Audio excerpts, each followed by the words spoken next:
사도신경. 나는 전능하신 아버지 하나님 천지의 창조주를 믿습니다. 나는 그의 유일하신 아들 우리 주 예수 그리스도를 믿습니다. 그는 성령으로 잉태되어 동정녀 마리아에게서 나시고 본디오 빌라도에게 고난을 받아 십자가에 못 박혀 죽으시고 장사한 지 사흘 만에 죽은 자 가운데서 다시 살아나셨으며 하늘에 오르시어 전능하신 아버지 하나님 우편에 앉아 계시다가 거기로부터 살아있는 자와 죽은 자를 심판하러 오십니다. 나는 성령을 믿으며 거룩한 공교회와 성도의 교제와 죄를 용서받는 것과 몸의 부활과 영생을 믿습니다. 아멘.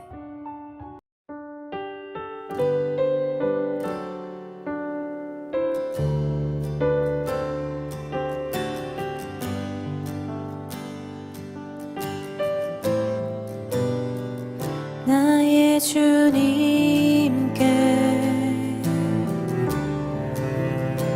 찬양 드리며 그 크신 사랑 주 임재 감사해. 어둠 속에 찾아오셔서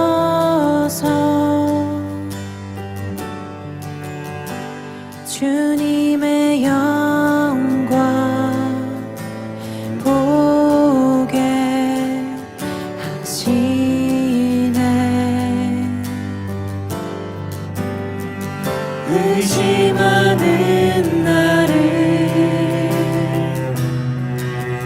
손 내밀어 잡아주시네. 두려운 맘 내려놓고 주 바라봅니다.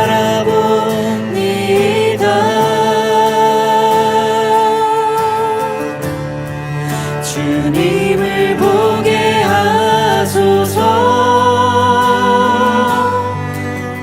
나를 붙드소서. 내 뜻과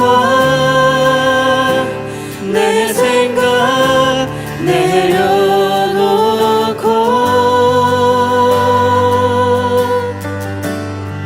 주님 앞에 나 엎드려 주의 음성 기다리니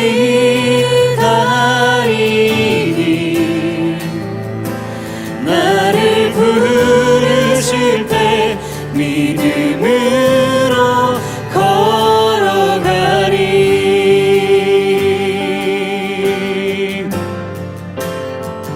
의심하는 나를 손 내밀어 잡아주시네. 두려운 맘 내려놓고 주 바라봅니다.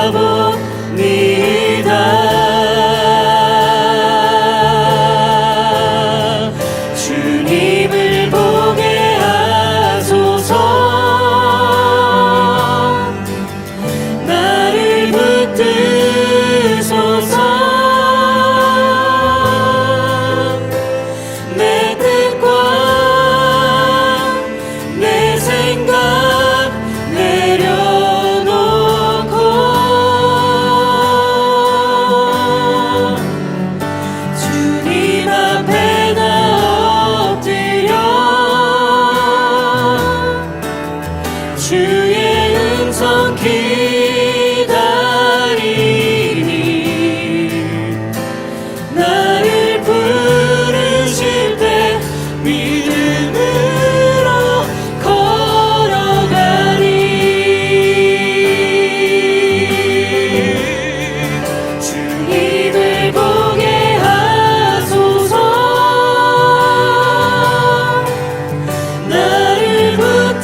만군의 여호와께서 이와 같이 말씀하시되 너희는 잘 생각해보고 곡하는 분야를 불러오며 또 사람을 보내 지혜로운 분야를 불러오되 그들로 빨리 와서 우리를 위하여 애곡하여 우리의 눈에서 눈물이 떨어지게 하며 우리 눈꺼풀에서 물이 쏟아지게 하라. 이는 시온에서 통곡하는 소리가 들리기를 우리가 아주 망하였구나. 우리가 크게 부끄러움을 당하였구나. 우리가 그 땅을 떠난 것은 그들이 우리 거처를 헐었음이로다 함이로다. 부녀들이여 여호와의 말씀을 들으라. 너희 귀에 그 입의 말씀을 받으라. 너희 딸들에게 애곡하게 하고 각기 이웃에게 슬픈 노래를 가르치라. 무릇 사망이 우리 창문을 통하여 넘어 들어오며 우리 궁실에 들어오며 밖에서는 자녀들을 거리에서는 청년들을 멸절하려 하느니라. 너는 이같이 말하라.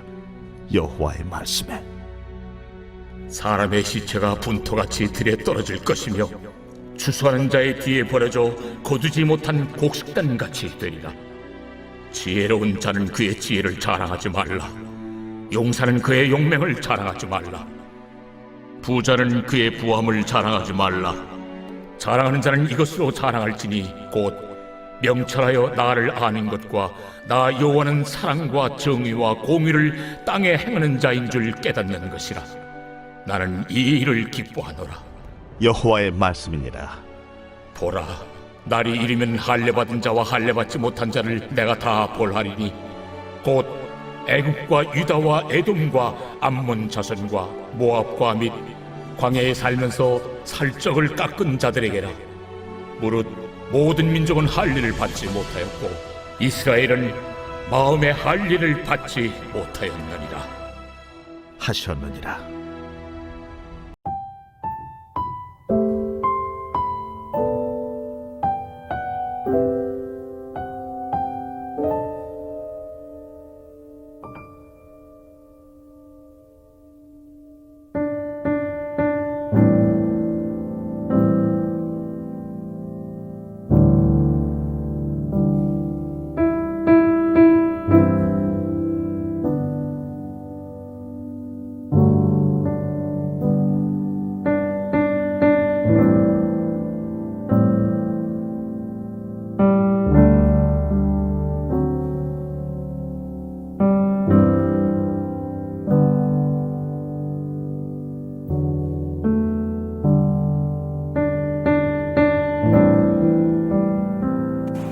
샬롬. 오늘도 복된 하루 하나님의 은혜와 평강이 우리 삶에 넘칠 수 있기를 원합니다. 함께 읽은 말씀 17절에 곡하는 부녀를 불러오라 그랬습니다. 여기에 이 곡하는 부녀라는 사람들은 초상이 나면 초상집에서 그 상주를 대신해서 소리내어 구슬피 우는 일을 하는 여인들을 말합니다. 근데 이 여인들을 불러오는 목적이 18절을 보면 우리를 위하여 애곡하며 그랬습니다.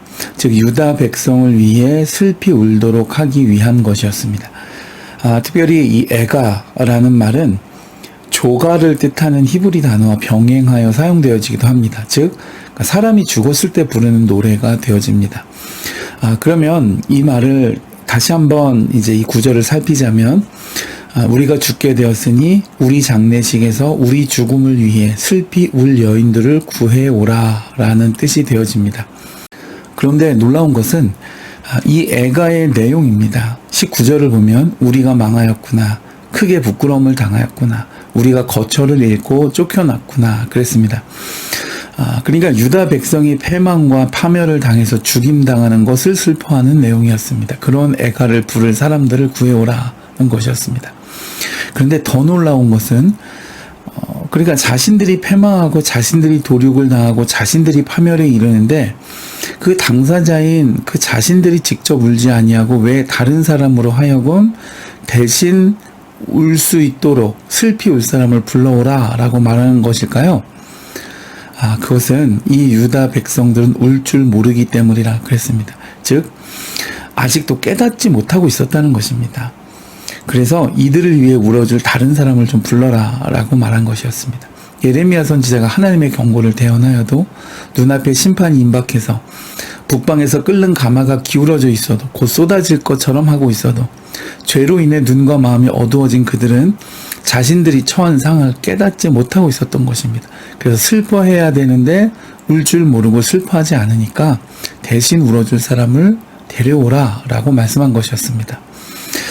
여러분, 죄로부터 돌이키지 않고 죄를 계속 허용하다가 보면 나중에는 그 죄를 탐닉하는 지경에 빠지게 되어집니다. 이렇게 되어지면 그 사람은 그 자신의 상태를 깨닫지 못합니다. 아무리 주변에서 걱정하고 또 그 가족이 슬피 울어도 말이죠. 그 자신만은 지금 이 순간이 계속 지속될 거라고 착각합니다. 성경에서는 이런 사람을 굳은 마음이라고 표현했습니다. 여러분, 돌 같은 마음을 쉽게 깨뜨릴 수 있겠습니까? 그래서 여러분 꼭 기억하셔야 돼요. 그 즉시로 회개하는 것이 매우 중요합니다. 죄를 허용하고 또 그 죄를 용납하다 보면요, 그 영역이 어떤 것이든 간에 허물어질 수밖에 없습니다. 여러분, 주위에서 평소에는 참 신앙적인데 어떤 한 부분에서만큼은 연약해서 그 분야에서만큼은 그 죄된 습성을 버리지 못하는 사람 혹시 본 적 있으세요? 그게 자기 자신일 수도 있습니다. 여러분, 그것이 왜 그렇죠? 맞습니다. 도전이 있었을 때 그것을 허용했고, 그런데 그것을 계속 가지고 있었기 때문에 그 죄로부터 무감각해진 겁니다. 여러분, 옷이나 종이에 오물이 튀었을 때 그 즉시로 닦고 말리면 아무 지장이 없습니다. 그런데 그 지속적으로 오물에 노출되면 나중에는요, 깨끗하게 돌아갈 수 없습니다. 그것은 이제 폐기해야 하는 것입니다. 사랑하는 여러분, 하나님께 대한 내 태도나 자세가 죄된 영향으로 인해서 흐트러졌을 때 그것을 대수롭지 않게 생각하면 안 됩니다. 아무리 사소한 것이라도 크게 생각하고 두렵게 여겨야 해요. 그것이 하나님을 향한 깨끗한 양심을 유지하는 가장 좋은 방법입니다.